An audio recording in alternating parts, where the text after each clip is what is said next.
Nah ini juga contoh nih terkait dengan wayang juga ya. Ini yang tadi saya bilang ya. Kalau kalian ini, kalian tahu nggak ini apa? Ini yang namanya gunungan ya, gunungan atau kayon. Kalau di pertunjukan wayang kulit itu kan dalam suka pegang ini ya. Itu sebetulnya ini adalah simbol alam semesta. Kita lihat nih secara visual. Manusia itu digambarkan utuh dengan lingkungannya, ya. Nggak ada yang close up. Pokoknya dia ada menjadi bagian yang integral. Dan posisi kita sebagai pengamat, dia juga nggak peduliin kita bisa nemuin orang apa nggak, bodo amat. Pokoknya ini gambarnya, lu juga bagian, kamu sebagai pengamat, kita sebagai pengamat, ya harus memahami bahwa ini adalah satu kesatuan. Manusia ini gimana ya? Mana? Ini ya? Iya. Jadi semuanya itu satu kesatuan, ya. Dengan alam, ada binatang, ada hewan, sama ya, ada hewan, ada tumbuhan ya. Terus kemudian ada makhluk-makhluk lain yang penjaga ini, gitu ya. Ini semuanya menunjukkan bahwa manusia itu nggak terpisah dari alamnya. Dan kalau dalam itu sudah memainkan gunungan ini, artinya apa? Tahu nggak? Pindah adegan. Pindah adegan. Wayang itu kan semalam suntuk ya, jam 12 malam. Jadi kalau wayang nih ya, ini kan ada gedebong pisangnya, tau nggak? Kalian pernah bayangin nggak?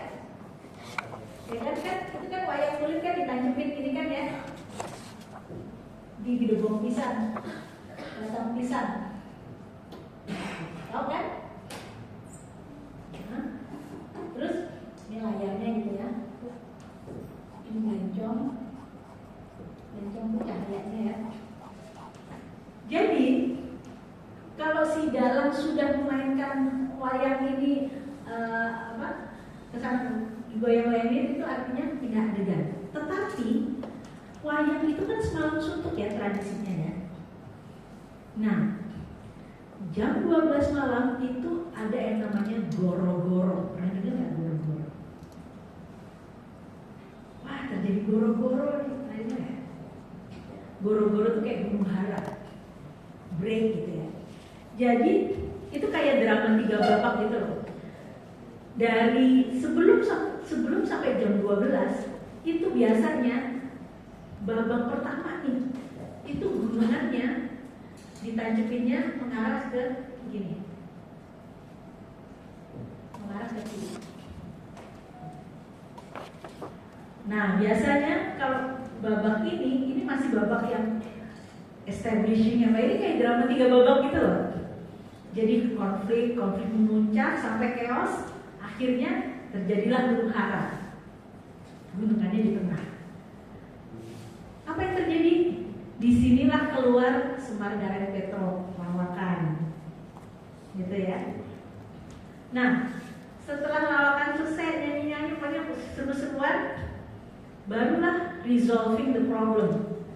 Gunungannya biasanya kesini. Sampai akhirnya setelah selesai tutup kayon itu udah selesai, pegelaran selesai, ceritanya tamat, tutup kayu, celok di tengah lagi, gitu. Jadi itu ada semua, ada simbol-simbolnya gitu ya, mainin. Jadi bukan cuma estetik gitu ya, tapi ada makna-maknanya. Nah, gambarnya apa? Secara kalau kita lihat seni rupa ya, gambarnya ini semesta ini, ya. Nah, ini saya mau kasih komparasi ya, ini refresh aja sih sebetulnya. Bayangkan tadi ya, nggak ada foreground background manusia jadi satu. Sementara kalau dalam pola pikir Barat gitu ya, sebenarnya tercermin dari ini lukisannya Rafael ya. Apa yang kalian lihat di sini? Kedalaman perspektif. Membedakannya. Ini perspektif ini mengasumsikan apa? Adanya apa? Ruang. Pengamatnya. Jadi di sini ada dikondisikan subjektivitas pengamat. Pada saat lukisan ini ada, Si pelukis mengasumsikan pengamat itu ada di sini. Dia tidak menjadi, jadi dia subjektif kan. Dan pengamatan itu, perspektif itu kan individu. Beda ya. Sementara kalau cara pandang timur, ya udah terserah mau lihat apa gitu ya. Ini semua kita bagian dari semesta. Tapi kalau ini langsung dikondisikan gini, perspektifnya seperti ini, dan ini adalah pengamatan yang mengasumsikan ada subjek yang melihat. Ya kita ini. Jadi ada aspek subjektivitas. Dengan demikian artinya individu yang melihat juga penting. Ya. Bisa kebayang nggak sih? Jadi itu ada perbedaan ya di situ ya. Nah, ini kita juga lihat lagi ya dalam seni tradisional kita ya, dalam arsitektur aja misalnya. Bagaimana tradisi kita itu rumah adat misalnya, rumah adat candi. Itu kalau kita perhatikan struktur bangunannya ya, itu mengandaikan adanya apa? Mengandaikan adanya makhluk hidup. Jadi ini ada kepalanya, ada badannya, bawah tuh kaki gitu ya. Jadi mengandaikan pembagian kosmos tempat manusia hidup. Jadi kalau kalian lihat di tapak atas bangunan candi gitu ya, ada tuh, oh ini bagian kakinya, kepalanya bagian sini, oh makanya ini lebih sakral, makanya ini lebih. Itu juga terjadi di ini layout istana istana Kaisar Cina tuh. Itu denahnya itu mengandaikan di sini kepala, di sini tubuh, di sini dengan fungsi masing-masing. Jadi tradisi timur itu kosmologis ya. Kita bagian dari kosmos. Nah, sama di Indonesia juga gitu. Ada kepala, tengah, kaki ya, yang meskipun berpisah posisinya, tapi secara hierarkis tetap satu kesatuan. Tetap satu kesatuan gitu ya. Jadi apa namanya? Ya itu tadi, semuanya itu hidup bagian dari kosmos. Nah, konteks dalam seni rupa tradisional Indonesia gimana? Itu tadi konteks dalam arsitektur ya, dan dalam pola pikir ya. Nah sekarang kalau kita lihat secara khusus ya, dalam seni rupa tradisional kita lihat. Kalau dalam budaya Indonesia yang pramodern ya, kita sebut kadang-kadang ada yang bilang budaya Indonesia lama. Meskipun istilahnya mungkin nggak lazim ya, tapi zaman dulu lah, mungkin maksudnya gitu ya. Itu kegiatan seni itu selalu ada konteksnya dengan kehidupan, ya. Nih di Bali ada persoalan pelestarian kebudayaan nggak? Rasanya nggak terlalu krusial seperti di Jakarta ya. Karena apa? Kalau kalian pernah ke Bali ya, kalian nonton kesenian tradisional di sana, rata-rata kesenian tradisional itu juga merupakan bagian dari ritual, ya kan? Barong misalnya, tari keris misalnya, itu kan juga sebetulnya asal muasalnya adalah ritual, ya kan? Terus yang misalnya kalian lihat ada apa?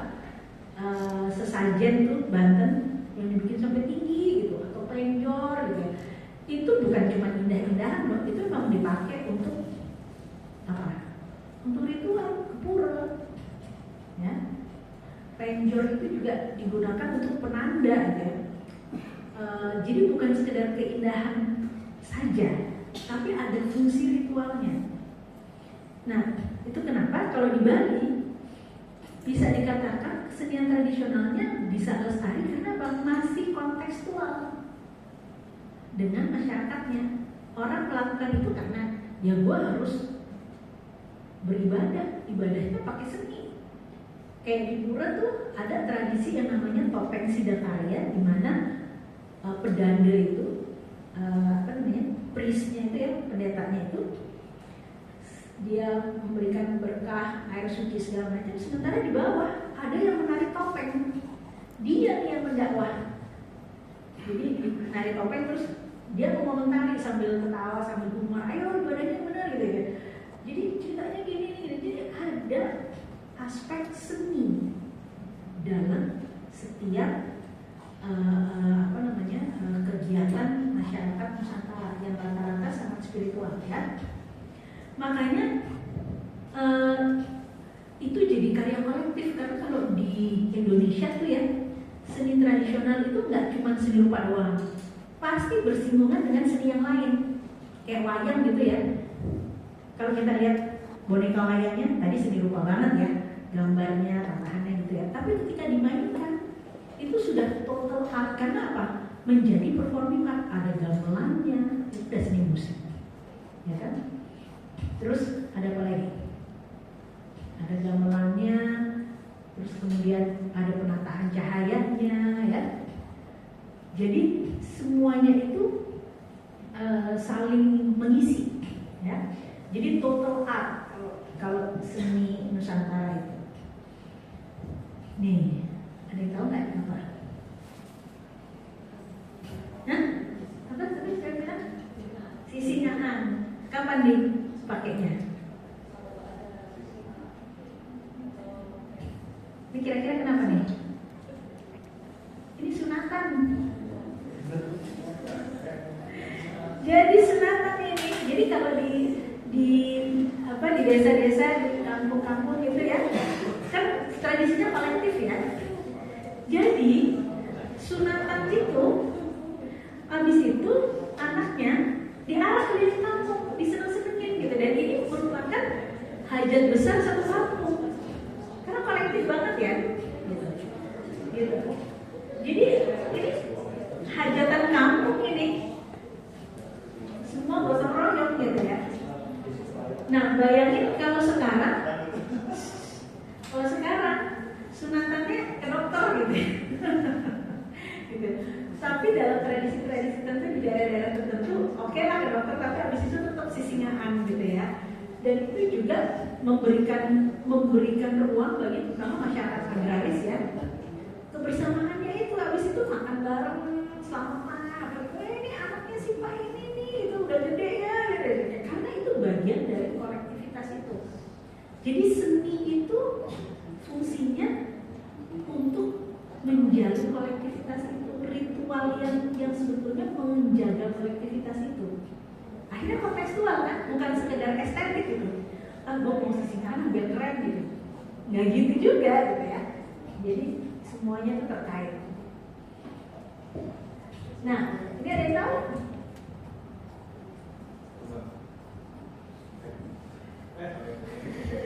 Apa?